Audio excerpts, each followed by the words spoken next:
ব্লকবাস্টারভাবে শুরু হলো আইপিএল 2026-এর প্রথম ম্যাচ এসআরএইচ বনাম আরসিবি, যেখানে ছিল ঈশান কিষানের দুর্দান্ত ইনিংস, তার সাথে অনিকেত ভর্মার ক্যামিও, অন্যদিকে জ্যাকব ডাফির ওভার, সেই সঙ্গে আরসিবির হয়ে বিরাট কোহলি এবং রজত পাটিদার, দেবদূত পাডিক্কেল সবারই একটা ব্যাটিং এবং সব কিছু মিলিয়ে একটা ব্লকবাস্টার শুরুয়াত হলো আইপিএল 2026-এর, ঠিক যেরকমটা আমরা দেখতে পাই। তো এই ম্যাচেরই কিছু হাইলাইটস এবং কি পয়েন্ট নিয়ে আলোচনা করব বা টার্নিং পয়েন্ট নিয়ে আলোচনা করব, তার সঙ্গে ভিডিও শেষে আলোচনা করব কালকের ম্যাচ অর্থাৎ কেকেআর ভার্সেস মুম্বাই ইন্ডিয়ান্সের বিরুদ্ধে ম্যাচ নিয়ে। অবশ্যই ভিডিওটা শেষ পর্যন্ত দেখবে, আর এরকমই ডেলি ভিডিও আপডেট পেতে চ্যানেলটিকে সাবস্ক্রাইব করে নাও। তার সঙ্গে আমাদের ডেলি যে কোনো ছোটো বড় আপডেট পেতে, ক্রিকেট রিলেটেড, আইপিএল রিলেটেড সমস্ত আপডেট পেতে আমাদের যে সোশ্যাল মিডিয়ার লিঙ্ক দেওয়া আছে ওখানে যুক্ত হয়ে যাও, সেখানে সবার আগে আপডেট পেয়ে যাবে। সো চলো ভিডিওটা শুরু করা যাক। শুরুতেই কথা বলবো জ্যাকব ডাফিকে নিয়ে। What and debut in IPL. যে প্লেয়ারটাকে সবসময় আন্ডার রেটেড করা ছিল, যে কীরকম কী খেলতে পারবে, সে হ্যাজেলউডের কতটা রিপ্লেসমেন্ট হতে পারবে, এই নিয়ে অনেক আলোচনা চলছিল। বাট অসাধারণ একটা ইনিংস খেলেছে আজকে, লাগাতার 4 ওভার বল করেছে। এটা বলবো আমি আরসিবির জন্য বা আরসিবির হয়ে খুবই খারাপ ডিসিশন ছিল, কারণ লাগাতার 4 ওভার না করে শেষে তার জন্য একটা ওভার রেখে দিলে হয়তো আরসিবি আরও একটু রানটা কম কনসিড করতে পারতো, কারণ সেখানে তার পরিবর্তে রোমারিও শেপার্ডকে শেষে ওভার করাতে হয়েছে। তার পরিবর্তে সে উইকেট হয়তো পেয়েছে রোমারিও শেপার্ড, বাট সে মারও খেয়েছে। বাট জ্যাকব ডাফি 4 ওভার বল করে তোমার তিনটে গুরুত্বপূর্ণ উইকেট, এবং সেই উইকেটগুলো তিনটেই গুরুত্বপূর্ণ উইকেট। প্রথমেই একই ওভারে পরপর 2টো উইকেট পেয়ে যায়, এবং সেখান থেকেই তারা ম্যাচটা তোমার আরসিবি ম্যাচটা কিছুটা তাদের কবজায় করে নিয়েছিল। নেক্সট যে পয়েন্টটা নিয়ে কথা বলো সেটা হচ্ছে ক্লাসেনের ক্যাচ এবং তার সঙ্গে ঈশান কিষানের ক্যাচ। হেনরিক ক্লাসেন খুবই ভালো খেলছিল। 29 রানে 3 উইকেট পড়ে যাওয়ার পর ক্লাসেন এবং কিষান মিলিয়ে 97 রানের পার্টনারশিপ করে, যেখানে ঈশান কিষানের 38 বলে 80 রানের অসাধারণ একটা ইনিংস, 210 স্ট্রাইক রেটের সাথে একদম পুরো ক্যাপ্টেন্সি ইনিংস, যাকে বলা হয় captain leader from the front যাকে বলা হয়। কারণ আইপিএলের আগে এই টি20 বিশ্বকাপে বলো বা ভারতের হয়ে ঈশান কিষান যে ফর্ম নিয়ে এসেছিল সেই ফর্ম নিয়েই খেলছিল, এবং তার সঙ্গে তাকে যোগ্য সঙ্গ দিচ্ছিল হেনরিক ক্লাসেন। 22 বলে 31 রান করেছে যদিও, তবে তারপরে আসে মেন সেই মুভমেন্টটা, যেখানে হেনরিক ক্লাসেনের ক্যাচটা ফিল শটের অসাধারণ ক্যাচ তো বটেই, এবং তার থেকেও আরও বড় ক্যাচ হচ্ছে ঈশান কিষানের ক্যাচটা।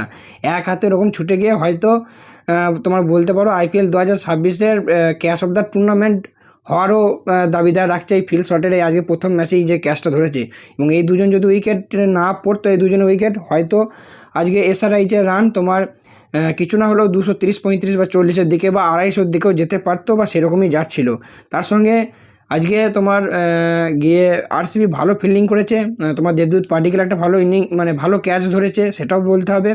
প্লাস কিছু ফিল্ডিং মিস হয়েছে, কিছু বলবো না। বিরাট কোহলি আজকে একটা ইজি ক্যাচ মিস করেছে অনিকেত ভর্মার, এবং তার যে কী বলবো, তাই সেই ক্যাচ মিস করার ভোগান্তি সেটা আরসিবিকে ভুগতে হয়েছে। অনিকেত ভর্মা তার পরের ওভারই পরপর 3টে 6 মেরেছে, আর এখানে অনিকেত ভর্মার ইনিংসটাকেও মেনশন করতে হবে। 18 বলে মাত্র 18টা বল খেলে 43 রান, যেখানে টিমের 7টা 8 উইকেট পড়ে গেছে। সেই জায়গায় এসে অসাধারণ একটা ইনিংস খেলেছে অনিকেত ভর্মা, অবশ্যই প্রশংসার যোগ্য। আর বাকি আজকে তোমার হায়দ্রাবাদের সেরকম ব্যাটসম্যানরা সেরকম কিছু করতে পারেনি, এই ছিল মোটামুটি রান।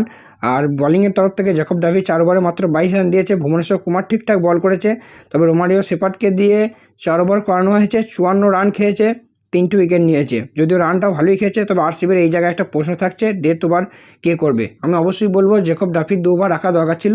যখন হ্যাজেলউড আসবে তো হ্যাজেলউড করবে, তবে জ্যাকব ডাফিকে 3 ওভার করেছিল, ঠিক আছে, সে তার 3 নম্বর ওভারে এসে উইকেট নেয়, কিন্তু আরেকটা ওভার রেখে দিতেই পারতো, তাহলে লাস্টে 17, তোমার 18, 19 এবং 20 ওভার 3 ওভারই কিন্তু একটা ভালো তোমার ফিনিশ করতে পারতো আরসিবি। ভালো ডেথ বলিং পেয়ে যেত ভুবনেশ্বর কুমারের 2 ওভার, আর 1 ওভার হচ্ছে গিয়ে তোমার জ্যাকব ডাফি।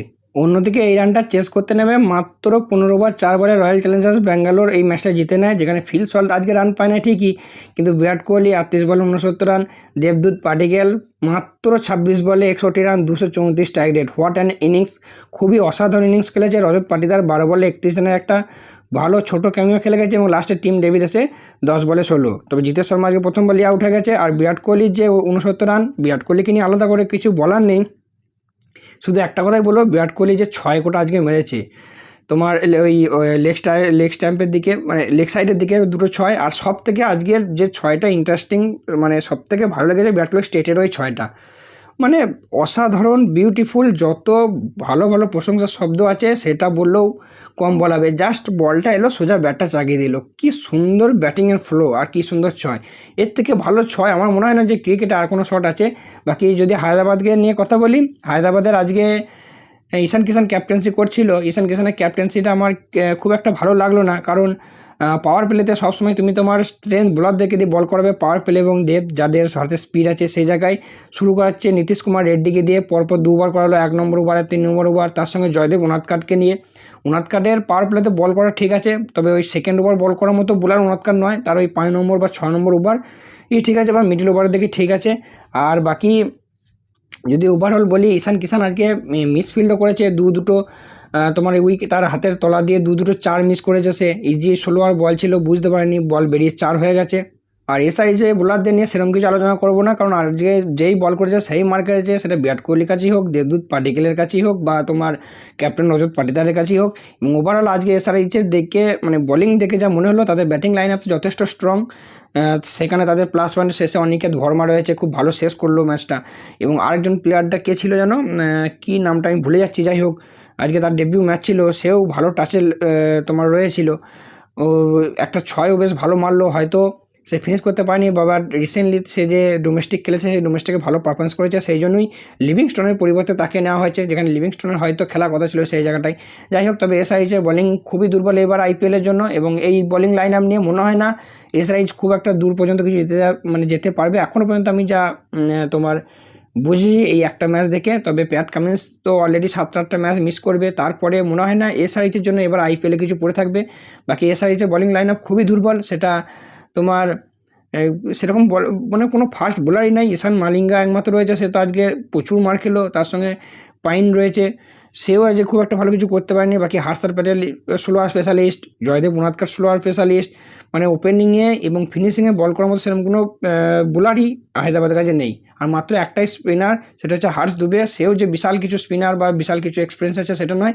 তবে অবশ্যই আমি আর মতে বলে যে হায়দ্রাবাদ টিমের অন্ততপক্ষে বোলিং লাইনের উপর নজর দেওয়া দরকার, বিশেষ করে কিছু যে ডোমেস্টিক প্লেয়ারগুলো রয়েছে তাদের উপর একটু ফোকাস করা দরকার, এবং দু একটা স্পিনার ভালো টিমে আনা অবশ্যই দরকার। তো মোটামুটি এই ছিল এই ম্যাপের লেখা, মানে এই ম্যাচের লেখাজোখা, আর বেশি বড় করব না। এবার কথা বলবো কালকের দ্বিতীয় ম্যাচ নিয়ে এবার আইপিএলে, সেটা হচ্ছে মুম্বাই ইন্ডিয়ান্স বনাম কলকাতা নাইট রাইডার্স ম্যাচ নিয়ে, যেটা হবে মুম্বাইয়ের ওয়াংখেড়ে মাঠে, যেখানে ওয়াংখেড়েতেও তোমার সবসময় হাই স্কোরিং গ্রাউন্ডই থাকে, বা বেশিরভাগ সময় হাই স্কোরই হয়। আর দুটো টিম নিয়ে একটু শর্ট করে আলোচনা করে নিই। কালকে কিন্তু ম্যাচে হিউমিডিটি একটু বেশি থাকবে, বৃষ্টি হওয়ার চান্স খুব একটা নেই, তবে যথেষ্ট গরম থাকবে। আর দুটো টিমের মধ্যে ওয়াংখেড়ে মাঠে যদি হেড টু হেড ম্যাচের কথা বলি, সেক্ষেত্রে এই ওয়াংখেড়েতে 12টা ম্যাচ খেলেছে দুটো টিম, যার মধ্যে মুম্বাইয়ের পাল্লা অনেকটাই ভারী, 10টা ম্যাচ জিতেছে মুম্বাই, আর মাত্র 2টো ম্যাচ জিতেছে কেকেআর। এবং যদি ওভারঅল আইপিএলের রেকর্ড নিয়ে কথা বলি, সেটাও মুম্বাইয়ের পাল্লা যথেষ্ট ভারী। মুম্বাই 35, মানে টোটাল 35টা ম্যাচ খেলেছে দুটো টিমের মধ্যে, যেখানে মুম্বাই 24টা ম্যাচ জিতেছে আর কেকেআর জিতেছে মাত্র 11টা। তো এইসব দিক থেকে হেড টু হেডের দিক থেকে দেখতে গেলে অবশ্যই তোমার মুম্বাইয়ের পাল্লা অনেকটাই ভারী। আর এবার আসি কালকের ম্যাচে প্লেইং 11 কেমন হবে। তো প্লেইং 11-এ মুম্বাইয়ের প্রথমে কথা বলবো। মুম্বাইয়ের প্রথমেই থাকছে রোহিত শর্মা, তার সঙ্গে থাকছে কুইন্টন ডিকক বা রায়েল রিকেলটন, দুটো অপশান থাকছে। খুব সম্ভবত একজনই খেলবে বা একজনই খেলার সুযোগ পাবে, এবং আমার মতে কুইন্টন ডিককই থাকছে। 3-এ তিলক, 4-এ সূর্যকুমার যাদব, 5-এ হার্দিক পান্ডিয়া, 6-এ নমন ধীর, 7-এ করবিন বোস এবং 8-এ রাদারফোর্ড। এই দুজনের খেলার সম্ভাবনা বেশি, কারণ এখনও পর্যন্ত যা আপডেট গিয়ে তোমার মিচেল স্যান্টনার এবং উইল জ্যাক্স, এরা দুজনে কিন্তু এখনও পর্যন্ত মুম্বাই টিমে যুক্ত হতে পারেনি, অন্ততপক্ষে কালকের ম্যাচ তারা খেলবে না। তো মোটামুটি 8 পর্যন্ত হয়ে গেল ব্যাটিং। বাকি 9-এ থাকছে দীপক চাহার, আর শার্দুল ঠাকুর, এই দুজনের মধ্যে একটা অপশন থাকছে, অবশ্যই দীপক চাহারই খেলবে। 10-এ থাকছে জসপ্রীত বুমরা, এবং 11-এ থাকছে আল্লাহ গজনফার বা ট্রেন্ট বোল্ট, এই দুজনের মধ্যে একজনের খেলার সম্ভাবনা বেশি, তো খুব সম্ভবত আল্লাহ গজনফার খেলতে পারে। আর বাকি ইম্প্যাক্ট প্লেয়ার নিয়ে কথা বলে, সেক্ষেত্রে বেশ কিছু অপশান থাকছে। দর্শন মায়ঙ্ক মার্কান্ডে থাকছে, তার সঙ্গে থাকছে শার্দুল ঠাকুর যেটা বললাম, আর আরও দু একটা তোমার ডোমেস্টিক প্লেয়ার থাকছে। তো আমার খুব সম্ভবত এই মার্কান্ডে খেলার সম্ভাবনাই বেশি। তো আমার মতে এই মোটামুটি হলো মুম্বাই প্লেইং 11। এবার যদি কেকেআরের প্লেইং 11 নিয়ে কথা বলি, সেক্ষেত্রে কেকেআরের ওপেনিংয়ে প্রচুর অপশান থাকছে। ফিন অ্যালান থাকছে, টিম সাইপার থাকছে, রচিন রবীন্দ্র, অজিঙ্কা রাহানে আছে। তাছাড়া কেকেআরের বেশিরভাগ সময় নারিনকে আমরা ওপেন করতে দেখে থাকি। তো আমার মতে এই ম্যাচে বা এবারে এখনও পর্যন্ত ফিন অ্যালেন এবং তার সঙ্গে অজিঙ্কা রাহানে, এই দুজনে ওপেন করার চান্সই বেশি। 3 নম্বরে থাকছে অঙ্কুরেশ রঘুবংশী, তার সঙ্গে সে উইকেট কিপিং করছে। 4-এ থাকবে ক্যামেরন গ্রিন অবশ্যই।